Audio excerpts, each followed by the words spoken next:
హరి, అయ్యో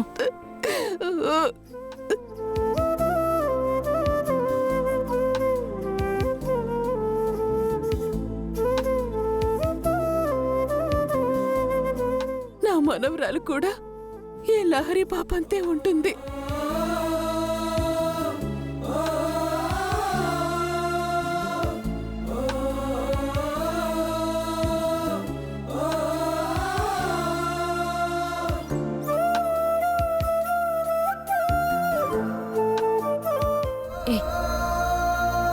నువ్వేంటి ఆమె కొడుకు నువ్వే అయినట్టు, ఆమె మనవరాలు నీ కూతురే అయినట్టు అంతలా ఫీల్ అయిపోతున్నావు? నేను ఆమె కొడుకుని. లారీ పాప ఈ ఇంటి వారసురాలు. చెప్పరా, చెప్పు. వింటున్నాను కదా అని నీ ఇష్టం వచ్చినట్టు ఏది పడితే అది చెప్పు. వీళ్ళ ఎమోషన్స్, వీళ్ళ అనుబంధాలు, ఆప్యాయతలు చూస్తుంటే నేనే మారిపోయేలా ఉన్నాన్రా.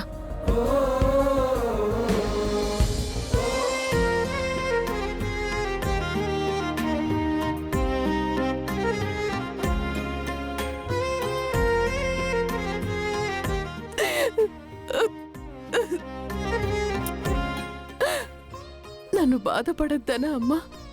నా కన్నీళ్లు తుడుస్తున్నా. నా వాపిన ఆగవమ్మ ఈ కన్నీళ్లు.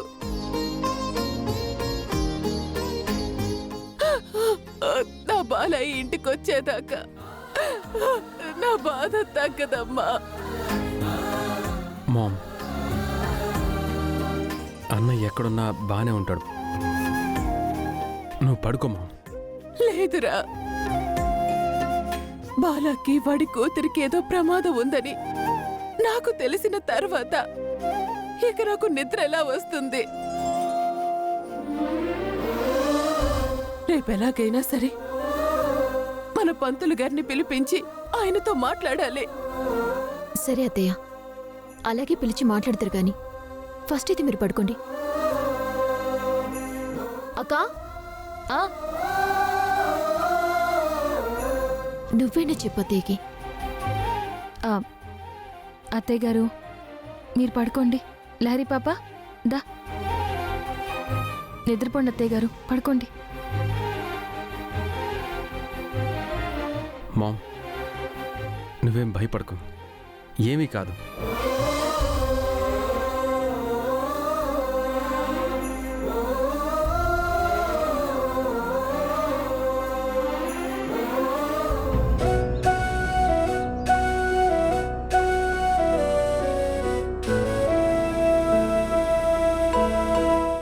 నమస్కారం పంతులు గారు. రండి కూర్చోండి. అలాగే.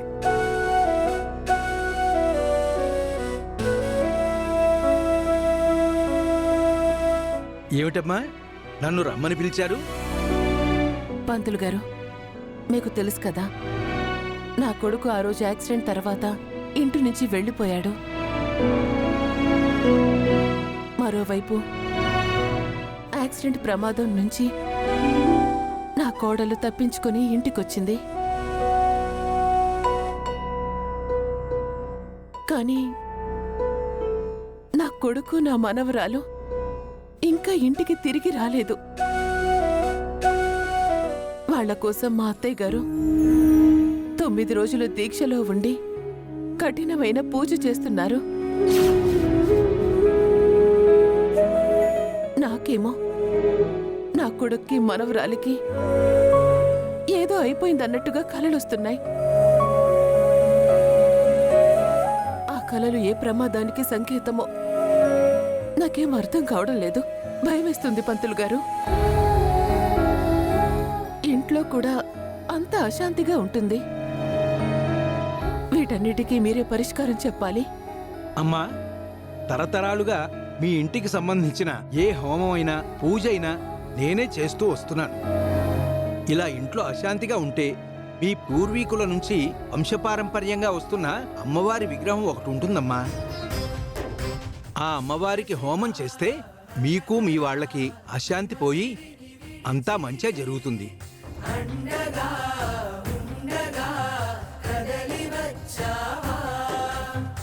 అమ్మవారి విగ్రహమా పంతులు గారు? అదైతే మా దగ్గరే ఉంది. గాయత్రి, వెళ్ళి నా లాకర్ రూమ్లో లోపల అమ్మవారి విగ్రహం ఉంటుంది, తీసుకురా అమ్మా. అలాగే అత్తయ్య. ఆనంద్, నువ్వు కూడా వెళ్ళరా.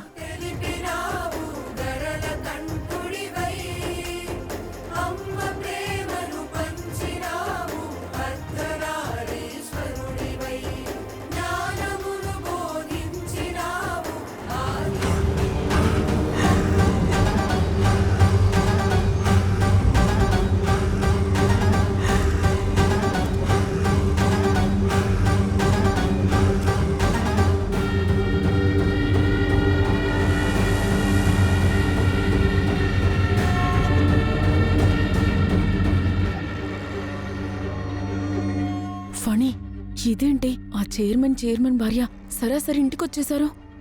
అదే నాకు అర్థం కావట్లేదు రోజీ. అరే, వాళ్లేనా నువ్వు చెప్పిన చైర్మన్ అతని భార్య? అవునన్నా. ఒక్క నిమిషం ఆగండి, పదా.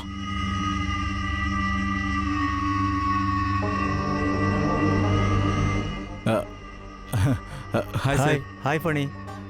మీరేంటి సార్ ఇలా వచ్చారు? నన్ను ఎలా వచ్చావేంటి అడుగుతావేంటి ఫణి? నువ్వే కదా ఈరోజు కలుద్దాం అన్నావు. Tomorrow come to my home అని మెసేజ్ కూడా పంపావు. నేను మెసేజ్ చేశానా?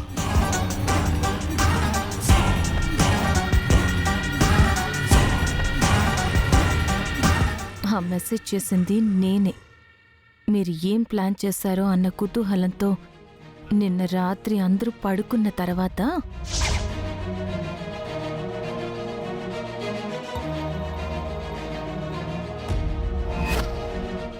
కృష్ణ, కృష్ణ, లే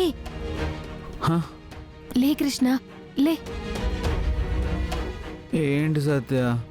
ఏం లేదు కృష్ణ, నేను ఒకటి చెప్తాను, దాన్ని ఇంగ్లీష్లో ఈ మొబైల్లో ఇదిగో ఈ నంబర్కి టైప్ చేసి పంపించాలి. ఏ కృష్ణ, లే. ఏంటో చెప్పు, నాకు నిద్ర వస్తుంది. సరే పట్టుకో. టైప్ చేయి. రేపు మా ఇంటికి రండి, ఇక్కడే కలుద్దాం. అంతేనా? ఇది చాలా సింపుల్ సత్య. ఇంతకు ముందు మా స్కూల్లో ఇలాంటివి చాలా నేర్పించారు. అవన్నీ తర్వాత, ముందు టైప్ చేయి. చేస్తాలే. Tomorrow come to my home, I will meet there. ఇదిగో మెసేజ్ టైప్ చేసా. సరే సరే, వెంటనే సెండ్ చెయ్యి.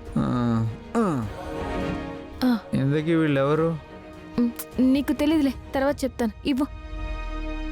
సరే, మెసేజ్ సెండ్ చేసేసాను. చాలా థ్యాంక్స్ కృష్ణ.